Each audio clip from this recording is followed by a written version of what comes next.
Hello friends, मैं Mansi Maurya and now you are watching m.m EduPoint. तो friends, जैसा कि आप स्क्रीन पर देख रहे हैं, आज हम बात करने जा रहे हैं एरिक्सन की साइको सोशल थ्योरी, एरिक्सन का मनोसामाजिक सिद्धांत, एरिक एरिक्सन का मनोसामाजिक सिद्धांत। ओके, तो यार देखते हैं क्या कुछ बातें हैं जो कि आपके एग्जाम के पॉइंट ऑफ व्यू से काफ़ी ज़्यादा इंपॉर्टेंट है। एंड मैं आपको बता दूं, एरिक एरिक्सन की जो ये थ्योरी है भाई आपके एग्जाम के पॉइंट ऑफ व्यू से इंपॉर्टेंट है, सो लास्ट तक जरूर बने रहिएगा। तो यहाँ पे देखते हैं क्या कुछ बातें ऐसी हैं जो कि आपके एग्जाम के पॉइंट ऑफ व्यू से इंपॉर्टेंट है। और यार मैं आपको बता दूं, यहाँ पे सारे की पॉइंट्स बात होंगे, सो लास्ट तक जरूर बने रहिएगा। देखते हैं क्या कुछ बातें हैं जो कि इंपॉर्टेंट है। मैं आपको बताऊं, एरिक एरिक्सन जो थे, इन्होंने पूरी लाइफ स्पैन को मतलब लाइफ स्पैन को 8 स्टेजेस में डिवाइड किया। कितने स्टेजेस में डिवाइड किया? 8 स्टेजेस में डिवाइड किया। ओके, देखो, और मैं आपको यहाँ पे बताऊं, इसका नाम साइको सोशल थ्योरी क्यों पड़ा?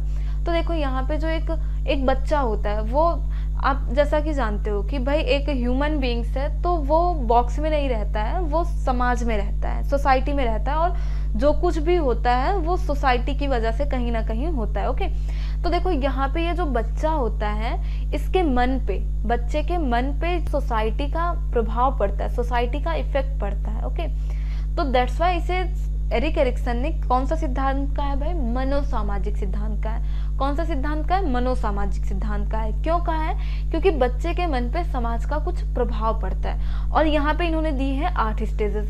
तो इन 8 स्टेजेस में हमें कुछ चैलेंजेस देखने के लिए मिलते हैं। हर स्टेज पे एक अलग अलग चैलेंजेस देखने के लिए मिलते हैं। और इन मतलब स्टेजेस पे अलग अलग लोग अपना, समाज के मतलब सोसाइटी के अलग अलग लोग अपना अपना हर स्टेज में अपना अपना रोल प्ले करते हैं। ओके, बातें आप समझ रहे हो? ये समाज के लोग हैं और इन मतलब 8 स्टेजेस में अपना अलग अलग रोल प्ले करते हैं सोसाइटी के लोग। जैसा कि आपको पता है कि भाई अगर इन्फेंसी स्टेज है, शैशवावस्था है, तो यहाँ पे मम्मी पापा का अपना रोल प्ले होगा।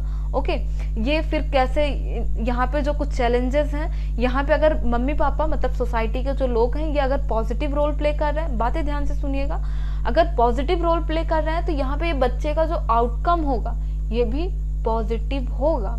ओके, अगर ये पेरेंट्स या फिर सोसाइटी के जो लोग हैं, जैसा कि अब बच्चे का चाइल्डहुड चल रहा है, ओके, चाइल्डहुड चल रहा है, तो यहाँ पे बच्चा जो होगा, उसके पेरेंट्स, उसकी मतलब उसकी फैमिली और उसका जो नेबरहुड होगा, वो उसके लिए सोसाइटी होंगे, वो उसके लिए समाज होंगे।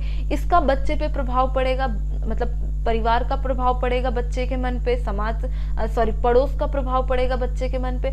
अब बच्चा थोड़ा और बड़ा हो गया है, अब बच्चे में लेटर चाइल्डहुड वाली अवस्था में आ गया है, तो अब बच्चे पे जो है परिवार समाज के साथ साथ स्कूल का प्रभाव पड़ेगा। अब बच्चा स्कूल जाना स्टार्ट कर दिया है, तो अब यहाँ पे इन लोगों का पॉजिटिव प्रभाव पड़ रहा है बच्चे पे, तो आउटकम जो होगा वो भी पॉजिटिव ही होगा। मतलब यहाँ पे जो चैलेंजेस देखने के लिए मिलेंगे बच्चे के लाइफ में, उन्हें वो अच्छे तरीके से ट्रीट कर पाएगा। और अगर इन लोगों का प्रभाव जो है, इन लोगों का इफेक्ट, सोसाइटी का जो इफेक्ट है वो अगर निगेटिव रहा है, तो यहाँ पे निगेटिव आउटकम भी होगा। अब सपोज बच्चा एडोलेसेंस को लीड कर रहा है, एडोलेसेंस पे स्कूल, बच्चे के फ्रेंड, मतलब ये जो एडोलेसेंस स्टेज पे है इसके फ्रेंड्स, ये सब इसके लिए समाज है। तो इन सब का पॉजिटिव इफेक्ट पड़ा तो बच्चा अच्छा आगे करेगा। जो यहाँ पे लाइफ में चैलेंजेस आएंगे उन्हें अच्छे से ट्रीट करेगा। और अगर इनका प्रभाव निगेटिव पड़ता है तो यहाँ पे वैसा ही आउटकम होगा, बच्चा यहाँ पे चैलेंजेस को अच्छे तरीके से नहीं गेन कर पाएगा। दैट्स वाई एरिक एरिक्सन ने कहा है यहाँ पे सोसाइटी का बच्चे के मन पे प्रभाव पड़ता है। दैट्स वाई इन्होंने इसे क्या है कहा है?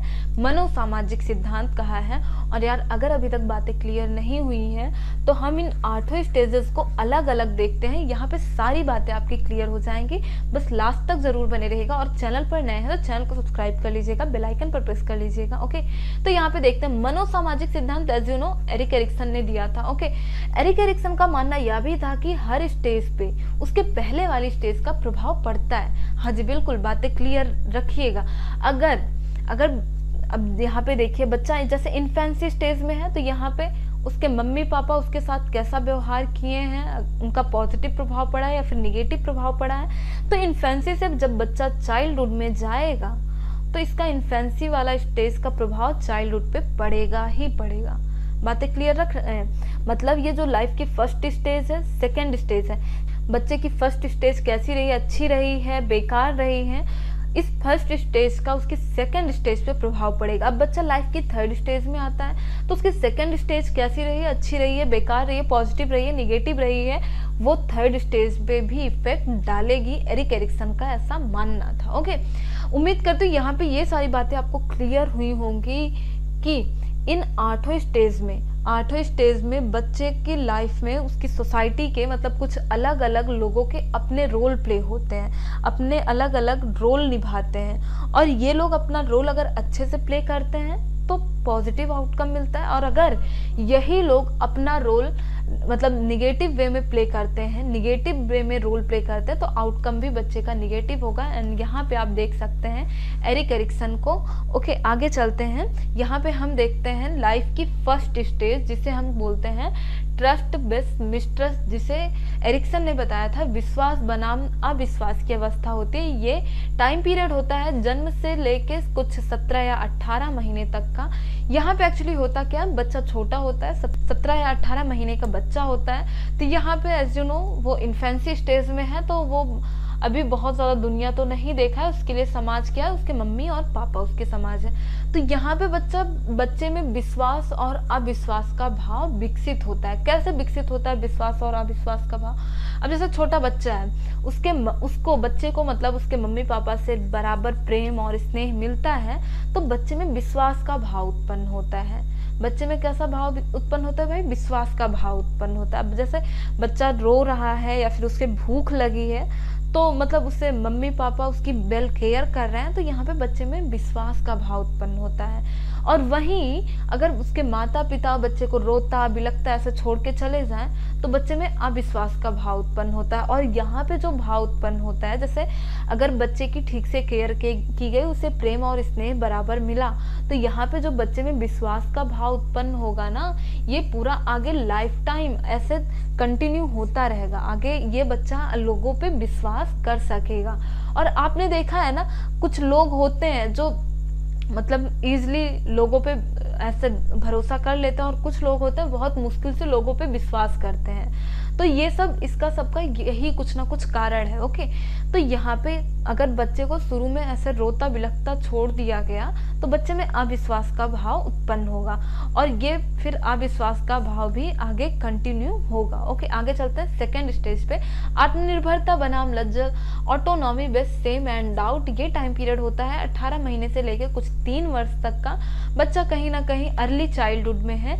इस अवस्था में बालक जो होता है वो अपने छोटे छोटे काम करना खुद पसंद करता है, लाइक दैट खाना खाना, नहाना, कपड़े पहनना, भोजन करना। ऐसे छोटे छोटे काम के लिए वो बच्चा जो है दूसरों पे निर्भर नहीं रहना चाहता है, वो स्वायत्त बनना चाहता है, आत्मनिर्भर बनना चाहता है। तो अगर यहाँ पे बच्चे को ये छोटे छोटे काम करने दिए गए, ओके, जैसे खाना खाना हुआ, कपड़े पहनना हुआ, नहाना हुआ, ब्रश करना हुआ, अगर बच्चे को ये छोटे छोटे काम ऐसे, जैसा कि मैंने आपको बताया, छोटे छोटे चैलेंजेस देखने के लिए मिलते हैं हर स्टेज पे, तो ये चैलेंजेस अगर ये टास्क बच्चा ऐसे कंप्लीट करता जाता है, तो बच्चे में आत्मनिर्भरता की भावना आती है। ओके, और अगर वहीं पे जैसा कि आपने देखा है कुछ स्ट्रिक्ट पेरेंट्स होते हैं। अब छोटा बच्चा है, 2 से 3 साल का बच्चा है, तो ऑब्वियसली वो अगर खाना खाएगा तो ऐसे अगल बगल गिराएगा, अगर वो ब्रश करेगा तो प्रॉपर तरीके से ब्रश नहीं कर पाएगा।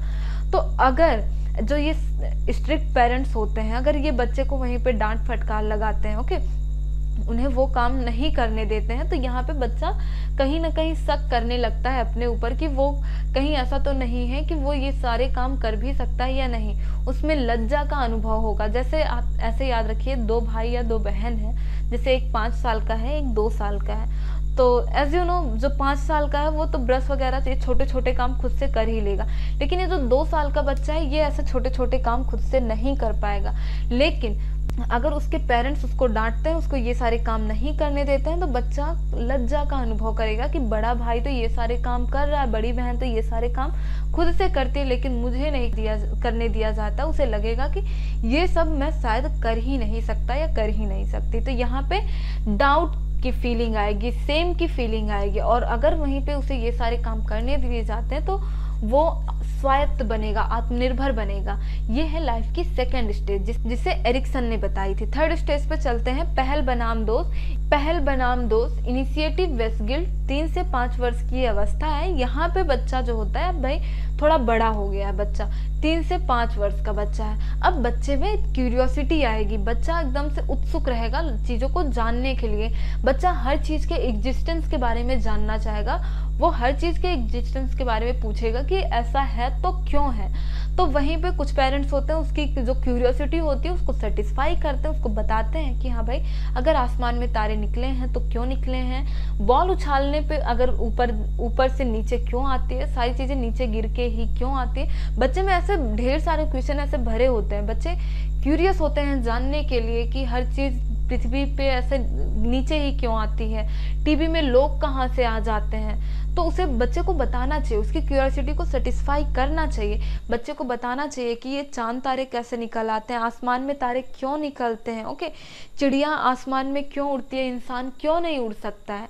हाँ, ये ऐसे मतलब आपको लग रहा होगा कि बड़ा बेवकूफ़ी भरा प्रश्न है, लेकिन हाँ बच्चे ये ऐसे क्वेश्चन पूछते हैं, बच्चे ये सारे क्वेश्चन जानने के लिए क्यूरियस होते हैं। ऐसे ढेर सारे क्वेश्चन बच्चे जानने के लिए क्यूरियस होते हैं जो कि हाँ हमारे पेरेंट्स को या फिर हमें खुद को ऐसा लगता है कि यार ये तो बड़ा बेवकूफ़ी भरा प्रश्न है। लेकिन हाँ याद रखिए कि बच्चे की क्यूरियोसिटी को ऐसे दबाना नहीं चाहिए, वहाँ पे उन्हें डांटना नहीं चाहिए, बच्चे की क्यूरियोसिटी को सेटिस्फाई करना चाहिए। बच्चे में समझने की क्षमता का थोड़ा विकास हो जाता है, जिससे उसकी जिज्ञासा क्यूरियोसिटी बढ़ती जाती है और बहुत ज़्यादा उत्सुक रहता है। उत्सुकता के कारण वह पहल करता है, मतलब क्वेश्चन पूछता है, हर चीज़ के बारे में पहल करता है। और यहाँ पे अगर उसकी पहल को जो है ऐसे बताया जाए तो यहाँ पे वो मतलब हर चीज़ के बारे में जानने का प्रयास करेगा। वो फिर आगे भी ये चीज़ें ऐसे डेवलप होती जाएंगी, वो हर चीज़ के बारे में ऐसे बेस से लेके इंड तक ऐसा मतलब कि जड़ से लेके एकदम ऐसे टिप तक जानने का प्रयास करेगा हर चीज़ के बारे में। ये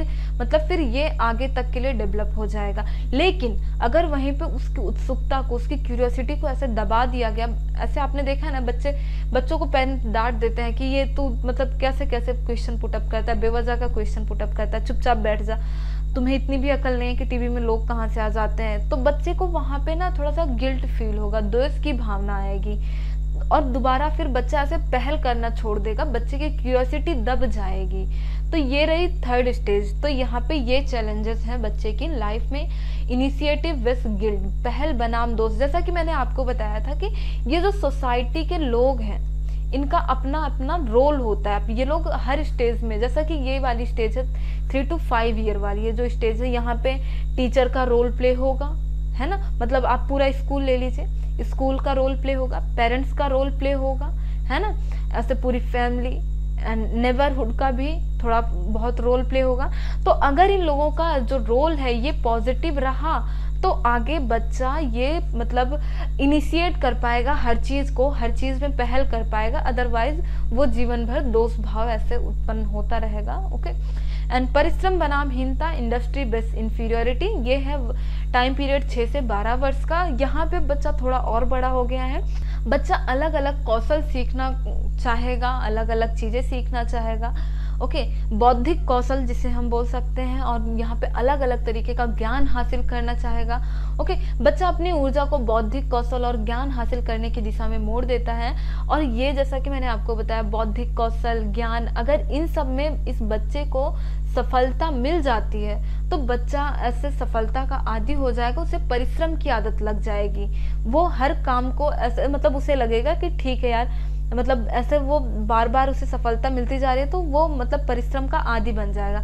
अदरवाइज वो अगर जैसे कोई काम किया, जैसे वो बौद्धिक कौशल या फिर कोई भी ज्ञान, वो कुछ काम सीखना चाहा, बच्चा अगर कोई काम सीखना चाहा और अगर वो असफल हो जाता है, अगर वो असफल हो जाता है, 1 से 2 बार असफल हो जाता है, तो वो खुद को ऐसे अयोग्य, असमर्थ और हीन ऐसे मतलब खुद को इंफीरियर समझने लगेगा, खुद को कॉम्प्लेक्स समझने लगेगा। उसमें मतलब फिर ये चीज़ नहीं रहेगा कि हाँ परिश्रम करो सफलता मिलेगी, उसे ये चीज़ नहीं होगा, वो खुद को अयोग्य समझेगा कि यार मुझे तो असफल ही हो जाना है, मुझे तो फेल ही हो जाना है, मुझे तो इन्फीरियर ही रहना है, वो खुद को कॉम्प्लेक्स समझने लग जाएगा। ओके, तो इसलिए यहाँ पे जो लोगों का रोल हो वो बेहतर रोल अपना प्ले करें, ऐसा एरिक्सन का मानना है। एंड 5th नंबर की जो स्टेज है, पहचान बनाम भूमिका संभ्रांति, आइडेंटिटी विथ कंफ्यूजन, 12 से 18 वर्ष की स्टेज है। बच्चा एडोलेसेंस को यहाँ पे लीड कर रहा होगा। ओके, तो यहाँ पे आपने पहले भी पढ़ा है, एडोलेसेंस का कैरेक्टर है कि भाई एडोलेसेंस में आइडेंटिटी क्राइसिस आ जाते हैं बच्चे में। वो मतलब यहाँ पे इस समय व्यक्ति इन प्रश्नों का सामना करता है कि वह है कौन, किससे संबंधित है, उसका जीवन कहाँ जा रहा है। तो इन प्रश्नों के उत्तर के लिए बच्चा खुद की पहचान बनाता है। वह है कौन, भाई मैं हूँ कौन, वो अपनी सेल्फ इमेज ऐसे डेवलप करने की कोशिश करता है, खुद की पहचान बनाता है। वो मतलब यहाँ पे लाइफ लॉन्ग चलने वाले रिलेशन बनाता है कि हाँ भाई वो किससे संबंधित है। यहाँ पे आपने पहले भी पढ़ा है कि एडोलेसेंस का एक कैरेक्टर ये भी है कि एडोलेसेंस में आके बच्चे ऐसे ऐसे रिलेशन फॉर्म करते हैं कि हाँ जो कि लाइफ लॉन्ग कंटिन्यू हो सके। उसका जीवन कहाँ जा रहा है, कई बार उससे ऐसे पूछा जाता है कि हाँ भाई आगे क्या करने वाले, इसके लिए वो करियर के बारे में भी वो सोचता है, उसके लिए भी थोड़ा सा सीरियस होता है और नए नए संबंध बनाता है, वो किससे संबंधित है। और अगर ये सब नहीं हो पाता है तो बच्चा यहाँ पे कंफ्यूज रहता है, उसको भूमिका संभ्रांति होती है कि भाई वो समाज में क्या है, वो समाज के लिए क्या कर रहा है, समाज में उसकी आखिर भूमिका क्या है। तो यहाँ पे पहल बनाम भूमिका संभ्रांति वाली बात रही। नेक्स्ट स्टेज पे चलते हैं, घनिष्ठता बनाम अलगाव। यहाँ पे 18 से 35 वर्ष की आयु है। यहाँ पे जो व्यक्ति होता है वो पॉजिटिव रिलेशन फॉर्म करता है, पॉजिटिव रिलेशन दूसरों से फॉर्म करता है, लेकिन अगर वो देखता है कि हाँ ठीक है यार, मैं अगर पॉजिटिव रिलेशन लोगों से फॉर्म कर रहा हूँ, मैं लोगों के साथ अच्छा व्यवहार कर रहा हूँ, तो वो लोगों से भी तो यही एक्सपेक्ट करेगा कि लोग भी हमसे ऐसा ही व्यवहार करें। और अगर लोग उससे ऐसा व्यवहार करते हैं तो यहाँ पे उसे घनिष्ठता का भाव विकसित होता है। ओके, घनिष्ठता का भाव विकसित होता है और वो देखता है कि यार मैं लोगों के लिए इतना एफर्ट लगाया जा रहा हूँ, मैं लोगों की खुशी के लिए इतना कर रहा हूँ, लेकिन लोग हैं कि मतलब ऐसा मेरे साथ उतनी घनिष्ठता दिखा ही नहीं रहे, लोग हमसे दूर जा रहे हैं। तो वो क्या करता है, खुद को आइसोलेट कर लेता है, समाज से खुद को अलग कर लेता है, सोशल आइसोलेट हो जाता है, वो समाज से खुद को अलग करने लग जाता है। ओके, एंड 7th नंबर पे जननात्मकता बनाम स्थिरता, जनरेटिविटी वेस्ट स्टैग्नेशन, 35 से 65 वर्ष की उम्र है। यहाँ पे जैसा कि फाइनेंशियल मेंटली कंडीशन अगर इंसान की अच्छी है तो वो दूसरों का भी भला करना चाहता है। अगर उसकी फाइनेंशियल कंडीशन अच्छी है, फाइनेंशियल के साथ साथ उसकी मेंटली कंडीशन भी अच्छी होनी चाहिए। उसमें ऐसे दुनिया भर का लोभ लालच माया मोह नहीं बसना चाहिए कि जो है सब कुछ मेरा ही है। अगर उसमें ये बात कहीं ना कहीं है कि दूसरों का भला करना है, दूसरों का भला करना, तो मतलब वहाँ पे जनरेटिविटी आएगी, वो दूसरों का भला कर पाएगा, वो कुछ चीज़ें और जनरेट कर पाएगा और लोगों के बारे में सोच पाएगा। और जैसे कि अगर उसकी फाइनेंशियल कंडीशन अच्छी है तो वो कुछ मतलब ऐसा और लोगों का भला कर पाएगा, आश्रम में कुछ पैसे डोनेट कर पाएगा। अगर उसके पास एनर्जी है तो वो एनर्जी के माध्यम से अपना लोगों के लिए कुछ कर पाएगा। लेकिन अगर उसमें ये कंडीशन, ये सोच नहीं विकसित हो पाती है, तो अगर ये सब मतलब जैसा कि मैंने आपको बताया, अगर उसमें ये सोच नहीं विकसित हो पाती है तो उसमें स्थिरता आ जाती है। स्थिरता आ जाती है, वो सिर्फ अपने बारे में सोचता है, अपनी फैमिली के बारे में सोचता है। उसे लगता है कि अगर ये मेरे पास पैसे हैं तो मैं खुद पे ही सिर्फ खर्च करूं। उसे लगता है अगर मेरे पास एनर्जी है तो वो सिर्फ मैं अपने लिए खर्च करूं। वो दुनिया के बारे में नहीं सोच पाता है, लोगों के बारे में नहीं सोच पाता है, उसमें स्थिरता आ जाती है, स्टैग्नेशन आ जाता है। ओके, जननात्मकता बनाम स्थिरता, ये लाइफ की 7th स्टेज है जो कि एरिक्सन ने बताई थी। 8th नंबर पे हम देखते हैं संपूर्णता बनाम निराशा। ये है लाइफ के 65 ईयर से लेके उसके बाद की जो पूरी अवस्था है तब तक की स्टेज है ये पूरा मतलब लाइफ स्पैन है। मैंने आपको पहले भी बताया था भाई कि ये बर्थ है, बर्थ से लेके डेथ तक का एक टाइम पीरियड होता है। तो यहाँ पे ये बर्थ से लेके डेथ तक का ये जो टाइम पीरियड है ना, हम इसी को ही लाइफ स्पैन बोलते हैं। तो हम सपोज करते हैं 65 ईयर यहाँ तक का है, तो यहाँ पे ये यहाँ पे 65 वाला जो 65 के बाद वाला जो टाइम पीरियड होता है, यहाँ पे आके इंसान सोचता है कि इसके पहले की जो ये लाइफ है उसको उसने कैसे जिया है, उसका टाइम ये जो यहाँ तक का बीता है ये कैसा रहा है, ये अगर अच्छा रहा है, सफलता पूर्वक रहा है, उसकी नज़र में सक्सेसफुल लाइफ अगर उसने जी है, उस व्यक्ति की नज़र में यहाँ पे ये जो व्यक्ति है 65 वाला, इसको लगता है कि यार मेरी लाइफ तो सक्सेसफुल रही है, तो उसे मतलब यहाँ पे संपूर्णता का भाव लगता है। उसे अगर लगता है कि उसने सारी अवस्थाओं में, यहाँ पे जितनी 7 अवस्थाएं आई, सारी अवस्थाओं में जिम्मेदारी सफलतापूर्वक पूर्ण की है या नहीं, तो वहाँ पे मतलब परिणाम जो होगा धनात्मक होगा, उसे संपूर्णता का भाव मिलेगा। और अगर उसे लगता है कि यहाँ पे ये जो टाइम पीरियड रहा है, मैंने तो अपनी सारी जिम्मेदारी अच्छे से निभाई ही नहीं है, मेरी पीछे की पूरी लाइफ सक्सेसफुल नहीं रही है, अभी तो मुझे ये करना था, मैंने ये नहीं किया है, मुझे ये भी करना था, मैं ये नहीं कर पाया, ये नहीं कर पाई, मैं अपने बच्चों के लिए ये नहीं कर पाया, ये नहीं कर पाई, मैं इतना बड़ा घर नहीं ले पाया, उसकी नज़र में मतलब उसको जो लगता है सक्सेसफुल, उसकी नज़र में जो हो, तो अगर उसे मतलब ये लगता है कि मतलब इसके पीछे का टाइम पीरियड जो रहा है वो ऋणात्मक अगर उसकी नज़र में रहता है, तो यहाँ पे उसे निराशा का भाव उत्पन्न होता है। और अगर वो पॉजिटिव रहता है तो वहाँ पे संपूर्णता का भाव विकसित होता है। तो यार उम्मीद करती हूँ यहाँ पे सारी बातें क्लियर हुई होंगी, 8 स्टेजेस आपने एकदम बाकायदा पढ़ी होंगी। फर्स्ट नंबर पे हमने क्या पढ़ा था भाई, trust based mistrust. Trust based mistrust में देखा था हमने कि भाई बच्चा छोटा होता है, शैशवावस्था चल रही होती है, तो वहाँ पे वो मतलब डिपेंड करता है कि उसके पेरेंट्स, उसके जो मम्मी पापा हैं, उन्होंने अपना पॉजिटिव रोल दिया है, पॉजिटिव रोल निभाया है या नहीं निभाया है, उसके बेस पे आउटकम मिलेगा। बच्चे में विश्वास डेवलप होगा, अगर उन्होंने अपना पॉजिटिव रोल दिया है, वो बच्चों से अगर प्रेम स्नेह कर रहे हैं तो उन बच्चे में पॉजिटिव भाव आएगा। अदरवाइज बच्चे अविश्वास का भाव विकसित होता है, बच्चे जीवन भर अविश्वास से चलता रहता है। आत्मनिर्भरता बनाम लज्जा, अगर बच्चों को छोटे छोटे काम उसके खुद से करने दिए जाते हैं तो बच्चे पे यहाँ पे आत्मनिर्भरता की भावना का विकास होता है। अदरवाइज बच्चा सेम एंड डाउट में उसकी आगे की लाइफ कटती है। एंड पहल बनाम दोष, इनिशिएटिव वेस्ट गिल्ट, यहाँ पे जो होता है बच्चा थोड़ा बड़ा हो गया है, उसमें क्यूरियोसिटी का भाव उत्पन्न हो गया। अगर उसकी क्यूरियोसिटी को ऐसे शांत किया जाता है, उसकी क्यूरियोसिटी को सेटिस्फाई किया जाता है, तो बच्चा आगे भी हर चीज़ के लिए इनिशिएटिव होता है। अदरवाइज बच्चे में ऐसे गिल्ट की भावना, दोष की भावना रहती है। परिश्रम बनाम हीनता, अगर बच्चा अपने किए गए कामों, बच्चा ज्ञान को हासिल करने या फिर किसी कौशल का निर्माण, किसी चीज़ को सीखने में अगर सफल रहता है तो उसमें परिश्रम की आदत लगती है, परिश्रम की भावना जगती है। अदरवाइज वो अगर फेल होता जाता है तो वो खुद को अयोग्य, असमर्थ और हीन समझने लगता है। पहचान बनाम भूमिका संभ्रांति,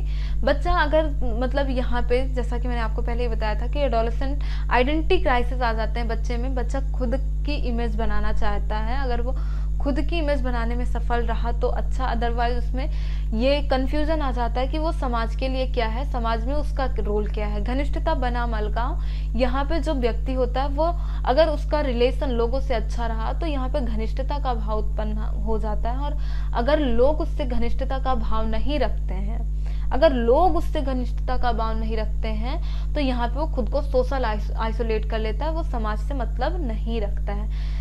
और यहाँ पे 7वां नंबर है जननात्मकता बनाम स्थिरता। यहाँ पे अगर इंसान की फाइनेंशियल एंड मेंटली कंडीशन अच्छी रही, अगर उसमें लोभ, लालच और स्वायत्ता नहीं, मतलब स्थिरता नहीं समाई, तो वो दूसरों का भला करता है। अदरवाइज उसमें स्थिरता आ जाती है, वो खुद तक सीमित रहता है, वो अपने तक सीमित रहता है, वो सिर्फ अपनी फैमिली तक सीमित रहता है, वो जो करता है अपने लिए, अपनी फैमिली के लिए करता है। एंड संपूर्णता बनाम निराशा, संपूर्णता बनाम निराशा में वो व्यक्ति देखता है कि यार मेरी जो पीछे की लाइफ है वो पॉजिटिव रही है या निगेटिव रही है। अगर पॉजिटिव रही तो वो संपूर्णता का भाव विकसित होता है। अगर उसे लगता है कि मेरी जो पीछे की लाइफ है वो सक्सेसफुल नहीं रही, अभी तो ये रह रहा है करने के लिए, वो रह रहा है करने के लिए, तो यहाँ पे उसे निराशा का भाव उत्पन्न होता है। तो यार उम्मीद करती हूँ सारी बातें क्लियर हुई होंगी, 8 स्टेजेस क्लियर हुई होंगी एरिक एरिक्सन की। तो उम्मीद करते हैं यार पूरा वीडियो आपको समझ आया होगा। मिलते हैं नेक्स्ट वीडियो में। And if you want to more videos so friends like and subscribe m.m EduPoint। Bye bye, मिलते हैं नेक्स्ट वीडियो में। और अगर अभी तक आपने लास्ट के वीडियोस नहीं देख रखे हैं, देन नीचे डिस्क्रिप्शन बॉक्स में लिंक गिवन है, आप जाके इजिली देख सकते हो। आप चैनल को विजिट कर लीजिएगा, आपको सारे वीडियोज इजिली मिल जाएंगे। And if you want to more videos so friends like and subscribe m.m EduPoint। Bye bye, मिलते हैं नेक्स्ट वीडियो में। आपको वीडियो कैसा लगा आप हमें कमेंट बॉक्स में जरूर बताइएगा। आपको वीडियो अच्छा लगा तो लाइक करके जरूर जाइएगा। बाय बाय, मिलते हैं नेक्स्ट वीडियो में। ओके।